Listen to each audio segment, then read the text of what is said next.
আর বিলম্বে ওয়াক্তে সালাত আদায় করাটা এটা যে নিষিদ্ধ, মহান রব্বুল আলামিন সে সম্পর্কেও বলেছেন, ফাখালাফা মিন বাদিহিম খালফুন আদাউস সালাহ ওয়াত্তাবাউশ শাহওয়াত ফাসাউফা ইয়ালকাউনা গাইয়া। অতঃপর পরবর্তী জেনারেশন আসলো, সালাতকে ধ্বংস করে ফেললো, মিটিয়ে ফেললো, এবং অচিরেই তাদেরকে আমি গয় নামক স্থানে নিক্ষেপ করব। গয় কাকে বলা হয় এই সম্পর্কে আব্দুল্লাহ ইবনে মাসউদ রাদিয়াল্লাহু আনহু তিনি বলেছেন, গয় হলো জাহান্নামের যেই জাহান্নামীদের যে পুজ রয়েছে সেই পুজের নহর, জাহান্নামীদের রক্ত এবং পুজের নহর, সেই নহরে নিক্ষেপ করা হবে যারা আউয়াল ওয়াক্তে সালাত আদায় করবে না, নাউজুবিল্লাহ। তাহলে মহান রব্বুল আলামিন বলেছেন, নিশ্চয়ই মুমিনদের আউয়াল ওয়াক্তে সালাত আদায় করাটা আমি ফরজ করেছি। পাশাপাশি আল্লাহ তাআলা নিন্দা করেছেন যারা সালাতকে বিলম্বে আদায় করে, এবং রাসূল সাল্লাল্লাহু আলাইহি ওয়াসাল্লাম ভবিষ্যৎবাণী করেছিলেন এই সালাতটাকে মিটিয়ে ফেলা হবে, অর্থাৎ পরবর্তী জেনারেশন আসবে তারা সালাতকে আউয়াল ওয়াক্তে আদায় করবে না। সেই ভবিষ্যৎবাণী করেছেন যে তাদের উৎপত্তি ঘটবে 60 বছর পরে, অর্থাৎ আল্লাহ রাসূল মৃত্যুর 60 বছর পরে তাদের উৎপত্তি ঘটবে, অর্থাৎ 70 হিজরির পরে বা 65 হিজরির পরে খলিফা আব্দুল মালিক বিন মারওয়ান তার সময়ে আউয়াল ওয়াক্তে সালাতকে বিলম্বে আদায় করা হতো। জোহরের সালাতকে পিছিয়ে দেওয়া হতো অফিসিয়াল কাজের দোহাই দিয়ে। প্রথম আব্দুল মালিক বিন মারওয়ান, হাজ্জাজ বিন ইউসুফ তারা সালাতকে বিলম্বে আদায় করত, এমনকি জুমার সালাতকেও তারা বিলম্বে আদায় করত। তো সুতরাং রাসূল সাল্লাল্লাহু আলাইহি ওয়াসাল্লাম যে ভবিষ্যৎবাণী করেছিলেন সেটা প্রতিফলন ঘটেছে। সুতরাং এখনও আমাদের মধ্যে এমন অনেক মানুষ রয়েছে যারা বিলম্বে আদায় করে আউয়াল ওয়াক্তকে বাদ দিয়ে। অথচ আব্দুল্লাহ ইবনে মাসউদ রাদিয়াল্লাহু আনহু যখন প্রশ্ন করলেন তখন তিনি উত্তরে বললেন যে সালাত যথাসময়ে আউয়াল ওয়াক্তে আদায় করাটাই হলো সবচেয়ে উত্তম আমল। এরপর দ্বিতীয় প্রশ্ন তিনি করলেন, তখন তিনি বললেন বিররুল ওয়ালিদাইন, মা বাবার সেবা করা হলো উত্তম। 3 নম্বর প্রশ্নের উত্তরে তিনি বললেন আল জিহাদু ফি সাবিলিল্লাহ, আল্লাহর রাস্তায় জিহাদ করা উত্তম। তাহলে 3টি উত্তম শ্রেষ্ঠ আমলের প্রথম আমল হিসেবে রাসূল সাল্লাল্লাহু আলাইহি ওয়াসাল্লাম সালাত আদায় করার কথা বলেছেন। এই সালাত যেহেতু শ্রেষ্ঠ আমল, উত্তম আমল, সুতরাং এই আমলের মাধ্যমে আল্লাহ তাআলার নৈকট্য অর্জন করা যায়। এই সম্পর্কে রাসূল সাল্লাল্লাহু আলাইহি ওয়াসাল্লাম বলেছেন হাদিসে কুদসি, মান আদা লি ওয়ালিয়ান ফাকাদ আযানতুহু বিল হারব ওয়া মা তাকাররাবা ইলাইয়া আবদি বিশাইইন আহাব্বু ইলাইয়া মিম্মা আফতারাতু আলাইহি। যদি কোনো ব্যক্তি আমার ওলির বিরোধিতা করে তাহলে আমি তার সাথে যুদ্ধ ঘোষণা করলাম। যদি এরপর তিনি বললেন বান্দা সবচেয়ে আমার নৈকট্য অর্জন করতে পারে সালাত আদায় করার মাধ্যমে, বান্দা আমার সবচেয়ে নৈকট্য যে আমলের মাধ্যমে করতে পারে সেই আমলটা হলো যা আমি তার উপর ফরজ করেছি। তাহলে ফরজ সালাত, ফরজ যাকাত, এরপরে ফরজ হজ, এই আমলের মাধ্যমে বান্দা সবচেয়ে আমার নৈকট্য অর্জন করতে পারে। তাহলে এরপরে রাসূল সাল্লাল্লাহু আলাইহি ওয়াসাল্লাম আরো বলেছেন হাদিসে কুদসিতে যে ওমা ইয়াজালু আবদি ইয়াতাকাররাবু ইলাইয়া বিন নওয়াফিল হাত্তা উহিব্বাহু ফাইদা আহবাবতুহু কুনতু সামাআহু আল্লাযী ইয়াসমাউ বিহি ওয়া বাসারাহু আল্লাযী ইয়াবসিরু বিহি ওয়া ইয়াদাহু আল্লাতী ইয়াবতিশু বিহা ওয়া রিজলাহু আল্লাতী ইয়ামশি বিহা। যে এরপর নফল আদায় করার মাধ্যমে বান্দা আমার এতটাই নিকটবর্তী হয় যে আমি তার চোখ হয়ে যাই, আমি তার হাত হয়ে যাই, আমি তার পা হয়ে যাই, আমি তার কর্ণ হয়ে যাই, অর্থাৎ আমি তার এতই কাছাকাছি হই যে বান্দা লা ইন সাআলানি লা উতিয়ান্না ওয়া লা ইন ইসতাআদানি লা উঈদান্না। বান্দা যদি আমার কাছে এরপর কোনো কিছু চায়, আশ্রয় চায়, কোনো কিছু চায়, আমি তার চাওয়া পূরণ করি, আমি তাকে আশ্রয় প্রদান করি। তাহলে এই হাদিসে কুদসিতে বান্দা সবচেয়ে আল্লাহ তাআলার নৈকট্য অর্জন করতে পারে ফরজ আমল করার মাধ্যমে। আল্লাহ তাআলা যে সকল আমল আমাদের উপর ফরজ করেছেন সেই ফরজের মাধ্যমে, আর তার মধ্যে অন্যতম হলো সালাত আদায় করা। এছাড়াও রাসূল সাল্লাল্লাহু আলাইহি ওয়াসাল্লাম বলেছেন আকরাবু মা ইয়াকুনুল আবদু মির রাব্বিহি ওয়া হুয়া সাজিদ, বান্দা সবচেয়ে আমার নৈকট্য অর্জন করে সেই মুহূর্তে যখন সে সিজদারত অবস্থায় থাকে, অর্থাৎ সালাত আদায় করা অবস্থায় বান্দা সবচেয়ে আমার বেশি নৈকট্য অর্জন করতে পারে। সুতরাং সালাত আদায় করাটা হলো শ্রেষ্ঠ আমল, এবং এই শ্রেষ্ঠ আমলের মাধ্যমে আল্লাহ তাআলার নৈকট্য অর্জন করা যায়। এরপর যদি কোনো বান্দা ওই অবস্থায়, সালাতরত অবস্থায় আল্লাহ তাআলার কাছে কোনো কিছু চায়, আল্লাহ তাআলা তার দোয়া কবুল করেন। এই সম্পর্কে রাসূল সাল্লাল্লাহু আলাইহি ওয়াসাল্লাম বলেন ওয়া আম্মার রুকু ফাআযিমু ফীহি রব ওয়া আম্মাস সুজুদ ফাজতাহিদু ফিদ দুআ ফাকামিনুন আইয়ুস্তাজাবা লাকুম। যে রুকুতে গিয়ে তোমরা বেশি বেশি আল্লাহ তাআলার মহত্ব বর্ণনা করো, সুবহান রাব্বিয়াল আযীম, তোমরা এই বাক্যটা বেশি বেশি পাঠ করো। আর সিজদায় গিয়ে তোমরা বেশি বেশি দোয়া করো, কেননা আশা করা যায় তোমাদের দোয়া কবুল হবে। যেহেতু ওই মুহূর্তে বান্দা আল্লাহ তাআলার সবচেয়ে নৈকট্য অর্জন করে, সুতরাং সিজদায় গিয়ে যদি কেউ দোয়া করে আশা করা যায় তার দোয়া কবুল হবে। সুতরাং আরবিতে যে দোয়াগুলি আপনাদের মুখস্থ রয়েছে, সিজদায় গিয়ে সেই দোয়াগুলি পাঠ করবেন। আর বাংলা ভাষায় বা অন্য ভাষায় এই সম্পর্কে বিরাট ইখতিলাফ রয়েছে। যেহেতু আমরা জানি সালাত পুরাটাই আরবিতে আদায় করতে হয়, সেই দৃষ্টিকোণ থেকে আপনাদের আরবিতে যে দোয়াগুলি মুখস্থ রয়েছে সেইগুলা সিজদায় পাঠ করবেন। আশা করা যায় আল্লাহ তাআলা বান্দাদের দোয়াগুলি কবুল করবেন। সুতরাং এই আমলটা হলো শ্রেষ্ঠ আমল। পাশাপাশি এই আমলের মাধ্যমে আল্লাহ তাআলার নৈকট্য অর্জন করা যায়। পাশাপাশি এই আমলের মাধ্যমে বা সিজদারত অবস্থায় দোয়া করলে আল্লাহ তাআলা বান্দার দোয়া কবুল করেন। এরপর আল্লাহ তাআলা বান্দাদেরকে সওয়াবের পরিমাণ বহুগুণ বাড়িয়ে দেন। আমরা যে সালাত আদায় করি, এই সালাত আদায় করার কারণে আল্লাহ তাআলা আমাদের সওয়াবের প্রতিদান, এই প্রতিদানটা আল্লাহ তাআলা আমরা যতটুকু হকদার তার চেয়ে বহুগুণ বেশি দান করেন। এই সম্পর্কে আবু বাসরা আল গিফারি রাদিয়াল্লাহু আনহু তিনি বলেন, আমরা মক্কার কাছাকাছি একটা স্থানে সালাত আদায় করলাম। মক্কার কাছাকাছি স্থানে যখন আমরা সালাত আদায় করলাম, আসরের সালাত শেষ করার পর রাসূল সাল্লাল্লাহু আলাইহি ওয়াসাল্লাম বলেন, ইন্না হাযিহি সলাহ উরিদাত আলা মান কানা ক্বাবলাকুম ফাযায়্যাউহা, এই নামাজটা তোমাদের পূর্ববর্তীদের উপরও ফরজ করা হয়েছিল। অর্থাৎ ইউশা বিন নুন, যেটা সহিহ বুখারীতে উল্লেখ হয়েছে, মুসা আলাইহিস সালাম মারা যাওয়ার পর যিনি নবী হয়েছেন তাকেও আসরের সালাত আদায় করতে বলা হয়েছিল। তো রাসূল সাল্লাল্লাহু আলাইহি ওয়াসাল্লাম বললেন, এই আসরের সালাত তোমাদের পূর্ববর্তীদের উপরও ফরজ করা হয়েছিল, ফাযায়্যাউহা, কিন্তু তারা যথাযথভাবে আদায় করতো না, এই সালাতটাকে নষ্ট করে ফেলেছিল। ফামান হাফাযা আলাইহা কানাত লাহু আজরুহু মাররাতাইন, যদি কেউ এই সালাত যথাযথভাবে আদায় করে আল্লাহ তাআলা তাকে দ্বিগুণ সওয়াব দান করবে। এরপর তাহলে আসরের সালাত দ্বিগুণ সওয়াব দেওয়া হবে। এছাড়াও আমরা যে 5 ওয়াক্ত সালাত আদায় করি, এটাকে আল্লাহ তাআলা 50 গুণ বেশি সওয়াব দান করেন। এই সম্পর্কে ওই লম্বা হাদিস, যেখানে রাসূল সাল্লাল্লাহু আলাইহি ওয়াসাল্লাম বারবার আল্লাহ তাআলার কাছে গিয়েছেন, আবার মুসা আলাইহিস সালামের কাছে ফিরে এসেছেন। এরপর যখন সর্বশেষ 5 ওয়াক্ত ফরজ করা হলো, তখন আল্লাহ তাআলা ঘোষণা করলেন, আমযাইতু ফারিজাতি ওয়া খাফফতু আন ইবাদি, আমি যে ফরজ করেছিলাম 50 ওয়াক্ত, সেই অর্ডার আমি ঠিক রাখলাম, তবে আমি বান্দাদের উপর থেকে কমিয়ে দিলাম। তার মানে বান্দারা 5 ওয়াক্ত সালাত আদায় করবে, বিনিময়ে আল্লাহ তাআলা 50 ওয়াক্ত সালাত আদায় করা আমাদের উপর ফরজ করেছিলেন, সেই 50 ওয়াক্তের সওয়াব দান করবেন। তাহলে প্রত্যেক ওয়াক্তের বিনিময়ে আল্লাহ তাআলা 10 ওয়াক্ত সালাত আদায় করার সমান সওয়াব দান করবেন। তাহলে আল্লাহ তাআলা যেহেতু প্রথমে 50 ওয়াক্ত ফরজ করেছিলেন, আর আল্লাহ তাআলার অর্ডারের কোনো পরিবর্তন হয় না, এই কারণে আল্লাহ তাআলা তিনি সওয়াবের দিকটা ঠিক রেখেছেন, বান্দাদের উপর কমিয়ে দিয়েছেন। সুতরাং আল্লাহ তাআলা আমাদের উপর রহমত করেছেন এবং এই সালাত আদায় করার ফজিলত এবং সওয়াব বহুগুণ বাড়িয়ে দিয়েছেন। সুতরাং এই সালাতটা হলো আল্লাহ তাআলার নিকট সবচেয়ে প্রিয় আমলের অন্যতম একটি আমল। পাশাপাশি এর মাধ্যমে বান্দা আল্লাহ তাআলার নৈকট্য অর্জন করতে পারে, বান্দার দোয়া কবুল হয়, পাশাপাশি আল্লাহ তাআলা বহুগুণ সওয়াব দান করেন। এরপর এই সালাত আদায় করলে এই আমলটা বান্দাকে বিভিন্ন বালা মুসিবত থেকে হেফাজত করে। রাসূল সাল্লাল্লাহু আলাইহি ওয়াসাল্লাম বললেন, ইদা খরাজতা মিন মানজিলিকা তুসাল্লি রাকাআতাইন তামনাআনিকা মাখরাজাস সু, যে যখন তুমি ঘর থেকে বের হবে তখন তুমি 2 রাকাত সালাত আদায় করবে, তাহলে বাহিরে বের হওয়ার বালা মুসিবত থেকে আল্লাহ তাআলা তোমাকে হেফাজত করবেন। এরপরে বললেন, যখন তুমি ঘরে প্রবেশ করবে তখন তুমি 2 রাকাত সালাত আদায় করবে, ঘরের যে সকল অনিষ্ট রয়েছে সেগুলি থেকে আল্লাহ তাআলা তোমাকে হেফাজত করবেন। ঘরের অশান্তি, স্বামী স্ত্রীর মাঝে দ্বন্দ্ব, এরপর সন্তানদের সাথে দ্বন্দ্ব ইত্যাদি যে সকল ঝামেলা রয়েছে, পাশাপাশি বাহিরে বের হলে অ্যাক্সিডেন্ট হওয়ার সম্ভাবনা থাকে, বিভিন্ন বালা মুসিবতের সম্ভাবনা থাকে, সেগুলি থেকে আল্লাহ তাআলা হেফাজত করবেন। এরপর এই সালাত আদায় করলে সেই ব্যক্তি আল্লাহ তাআলার নিরাপত্তায় থাকে।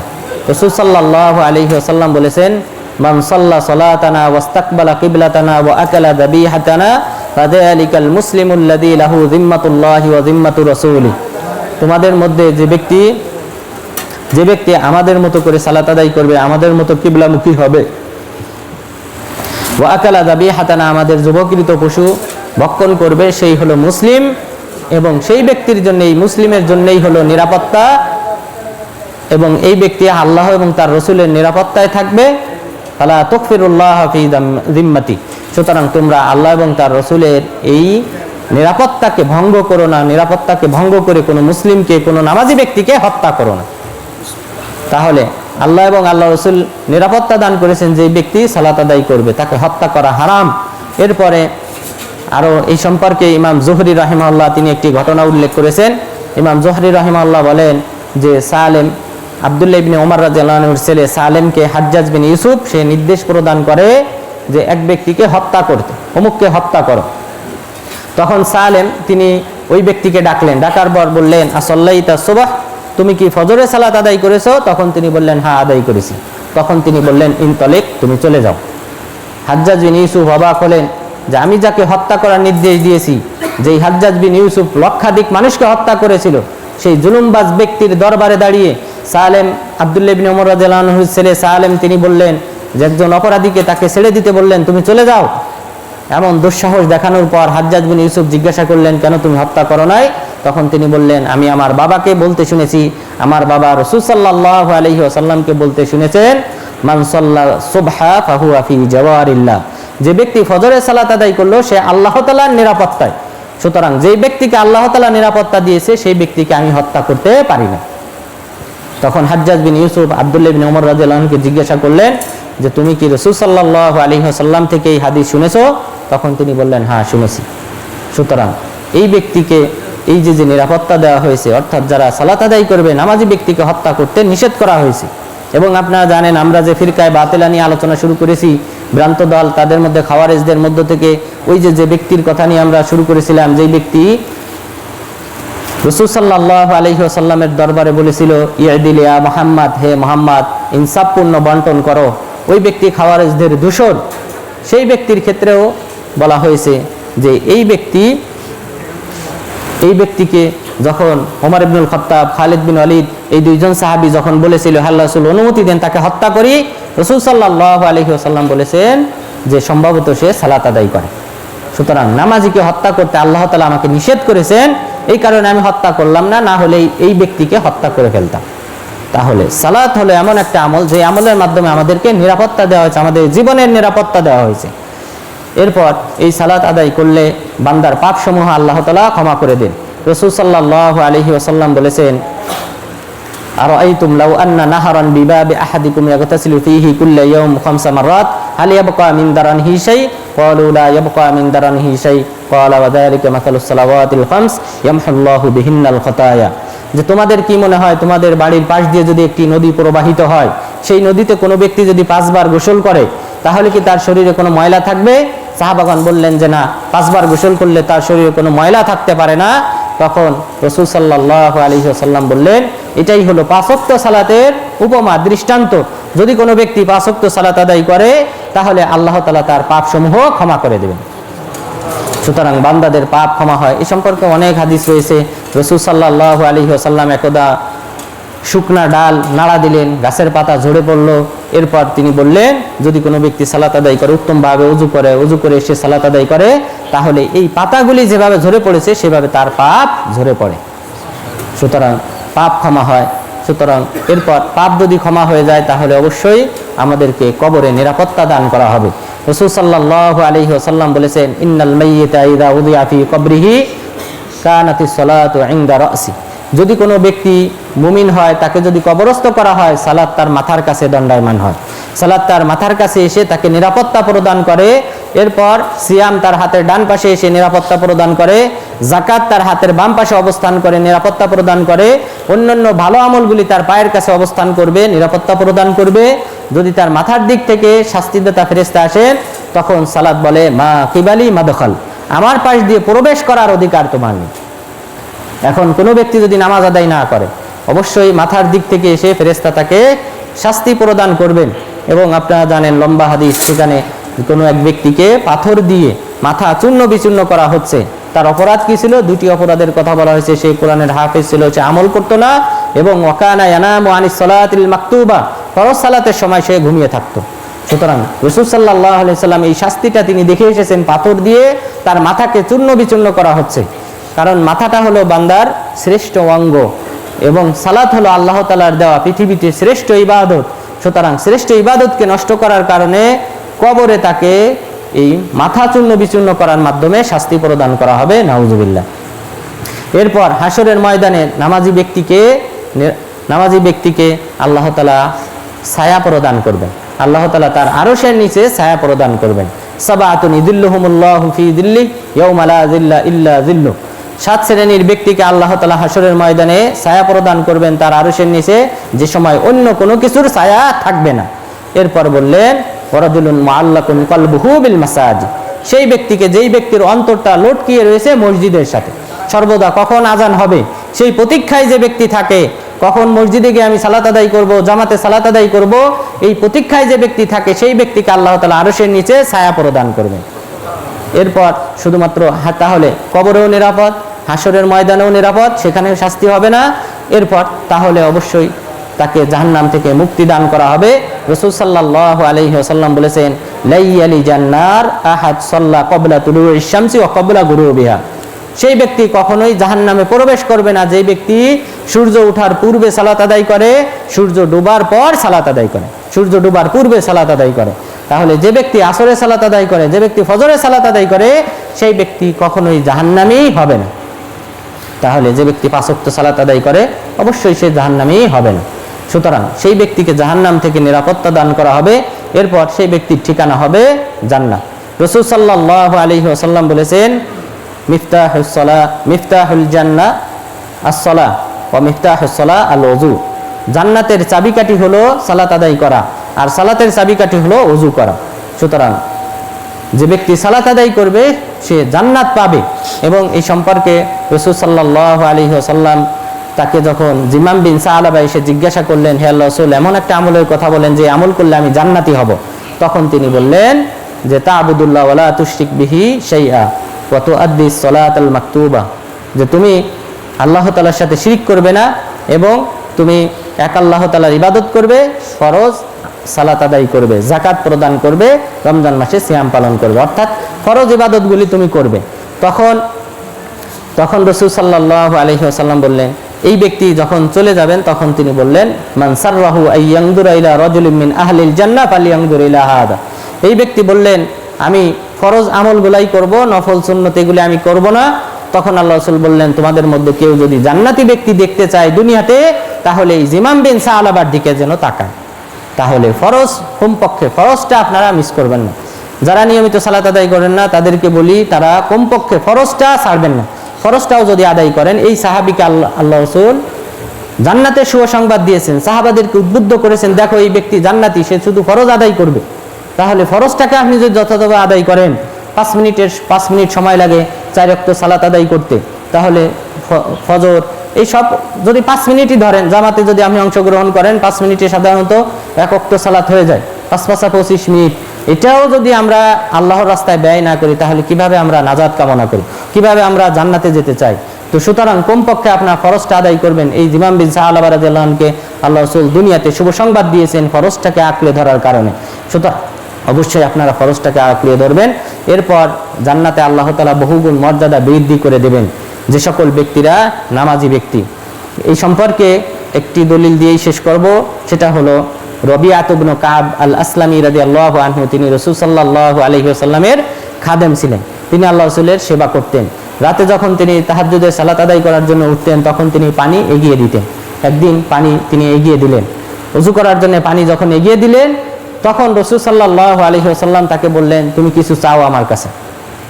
তখন বারবার বলার পর তখন তিনি বললেন আসআলুকা মুরাফাকাতাকা ফিল জান্নাহ, আমি চাই আপনার সাথে জান্নাতে থাকতে, আপনার সমমর্যাদা নিয়ে আমি যেন জান্নাতে থাকতে পারি, আপনি সেই দোয়া করেন। তখন তিনি বললেন আওয়া গায়রা যালিক, এটা ছাড়া অন্যটা করো, কারণ নবীদের মর্যাদা এক ধরনের, সাধারণ ব্যক্তিদের মর্যাদা আরেক ধরনের। তখন তিনি বললেন যে না, আমি এটাই চাই। তখন রাসূল সাল্লাল্লাহু আলাইহি ওয়াসাল্লাম বললেন ফাআইন্নি বিকাসরাতিস সুজুদ, তুমি বেশি বেশি সিজদা করার মাধ্যমে আমাকে সাহায্য করো যেন আল্লাহ তাআলা তোমাকে এমন মর্যাদা দান করেন। তাহলে নবীদের মতো মর্যাদা অর্জন করা যাবে এই সালাত আদায় করার মাধ্যমে। সুতরাং আল্লাহ তাআলা যেন আমাদের সবাইকে 5 ওয়াক্ত সালাত আদায় করার তৌফিক দান করেন। পাঁচ ওয়াক্ত জামাতে সালাত আদায় করার মাধ্যমে জামাতে সালাত আদায় করার যে সকল ফজিলত রয়েছে সেগুলি অর্জন করার তৌফিক দান করেন এবং জান্নাতুল ফিরদাউসের অধিবাসী হওয়ার তৌফিক দান করেন।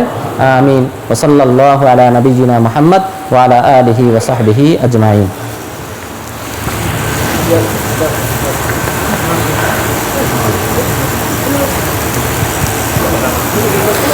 نحمده ونصلي على رسوله الكريم أما بعد فأعوذ بالله من الشيطان الرجيم إن الله وملائكته يصلون على النبي يا أيها الذين آمنوا صلوا عليه وسلموا تسليما اللهم صل على محمد وعلى آل محمد كما صليت على إبراهيم وعلى آل إبراهيم إنك حميد مجيد اللهم بارك على محمد وعلى آل محمد كما باركت على إبراهيم وعلى آل إبراهيم إنك حميد مجيد اللهم أعز الإسلام والمسلمين اللهم أعز الإسلام والمسلمين واخذل الكفرة والفجرة والمبتدعة والمشركين اللهم انصر من نصر دين محمد صلى الله عليه وسلم واجعلنا منهم واخذل من خذل دين محمد صلى الله عليه وسلم ولا تجعلنا منهم عباد الله رحمكم الله إن الله يأمركم بالعدل والإحسان وإيتاء ذي القربى وينهى عن الفحشاء والمنكر والبغي يعظكم لعلكم تذكرون فاذكروا الله يذكركم واشكروه يزدكم ولذكر الله أكبر